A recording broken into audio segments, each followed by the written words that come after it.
So work sucks, your marketing sucks, your content barely resonates with your people, your sales conversion sucks, you keep getting people on calls with you, they keep saying no to you, you keep getting rejected, you keep getting failing. Life in general sucks, but you do it anyway, right? Because you gotta pay the bills, right? Wrong. What if I taught you a way to hack your brain to turn pain into pleasure? What if you suddenly found yourself loving doing the things you previously used to hate doing? And what if you could use this to 5x your business, your income, your revenue, your profit? Sound like fun?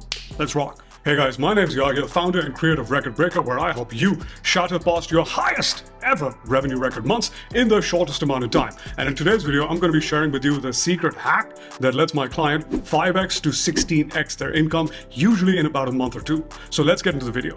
Now, the famous life and business coach, Brooke Castillo, came up with something she calls the Motivational Triad. This is a model based on human fundamental thinking. And the model states that the brain likes to conserve energy. What that means is we're inherently lazy. The second thing the model states is the brain likes to run away from pain. So essentially, we avoid doing things that are hard work. And the third thing the model says is that we like to run towards pleasure, which makes it easy for us to slip into addictions and form habits that don't necessarily suit us or help us in the long run. Now, I often get clients that need to work on one of four things. The first thing is lead generation or prospecting, finding a platform or a place where they can find the right customers. The next thing is marketing or nurturing those prospects until they're warm and they want to get on the call with my clients to buy from them. And then the third thing is conversion.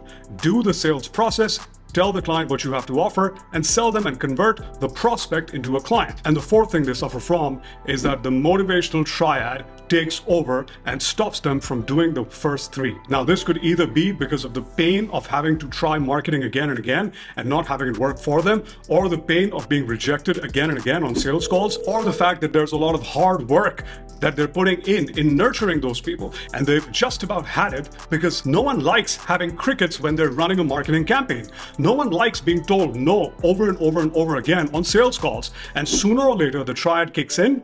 They either lose the motivation, or the pain is too much for them, or it's burning too much energy, and they quit. Now, different people have different ways of quitting, and most of them aren't very transparent about it. Brooke calls this quiet quitting, where they just kind of stop basically doing it. And when you ask them what happened, something or the other pops up. Oh, I had to do laundry. Oh, that particular meeting came in. Oh, I had to go visit somebody. Something along these lines, where you realize, and they realize, that they quit on a subconscious level. They consciously didn't even register that they've quit already. And this is why a lot of business programs inherently have a low success rate, because they're not addressing the actual problem of quiet quitting. And their mind is telling them that the cat needed food, or the kids needed to be dropped off, or they needed to visit that one particular friend. They don't even realize that they've quit. It's not a conscious choice. Now, how do we tackle the problem of the motivational triad popping up all the time? Well, there's only two ways. The first one is to change the way our brain perceives pain, pleasure, and energy expenditure. For example, runner's high. A lot of runners, when they've been running for a while, they start experiencing a pleasurable feeling and they look forward to it. A bodybuilder's pump. Most people who've been working out for a long time chase the pump because they feel so good. They go through the pain of the exercise because they see it as the road to pleasure at the end. Now, the key element here is something called future focus, where the person is going through the pain but not living in the present moment. Instead, they're in the future where they've gone through the pain and experience the pleasure at the end. The cool part about future focus is if you do it long enough, you're no longer in pain even during the present moment because you're living permanently in the future, which has pleasure in it. I'll give you my example. When I started my third business, I didn't have a job. I was dipping into my savings, my hard-earned money, to invest in myself so I could learn the business and make money. But here's the thing. I wasn't focused on the money I was quote-unquote losing. I saw it as an investment because I was living in the future where I'd make the money. I was having a good time, and sure enough, that followed very soon. So that's one way of hacking the motivational triad.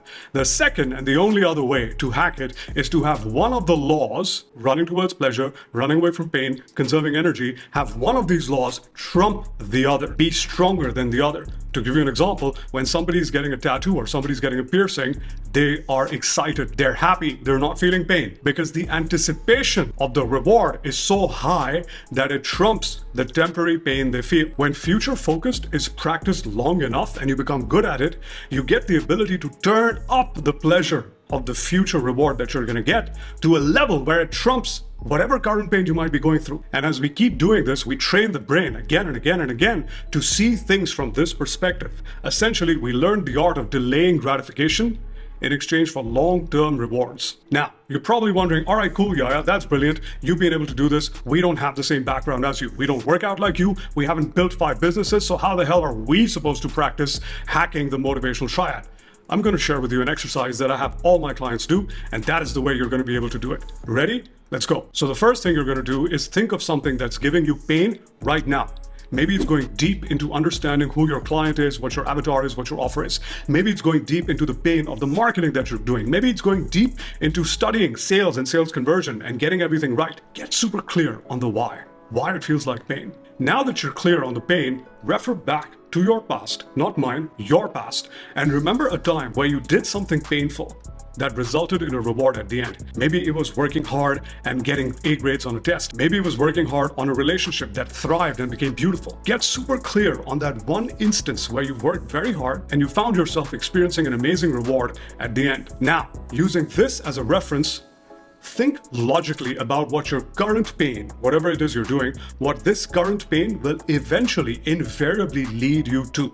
And here's the trick. Think logically, not emotionally, because right now you're probably in a bad place emotionally. If you've been getting rejected, if you've been failing, emotionally you're not doing so well. So think logically. Think about all the other people who've done this before you and have been successful. Think about all the other people who are doing it at this point in time and are being successful. Now that you've shifted gears in your head from emotional to logical, think about the end outcome, but more importantly, think about how it's going to make you feel, the reward. Maybe getting your business to 10 grand a month, maybe building an amazing, sustainable second source of income is going to make you feel like you're on top of the world. Feel it and turn that feeling up to 100%. And while you're doing it, touch your finger to your thumb. What you're doing is you're creating an anchor. Now, sit in this feeling, bask in this wonderful, glorious feeling for a minute or two. By doing this, you've essentially created an emotional anchor. So the next time you're doing something painful, uncomfortable, something that's emotionally negative, switch to future focus, pull out your anchor, sit in that feeling for 1 minute, until you've got a big smile plastered on your face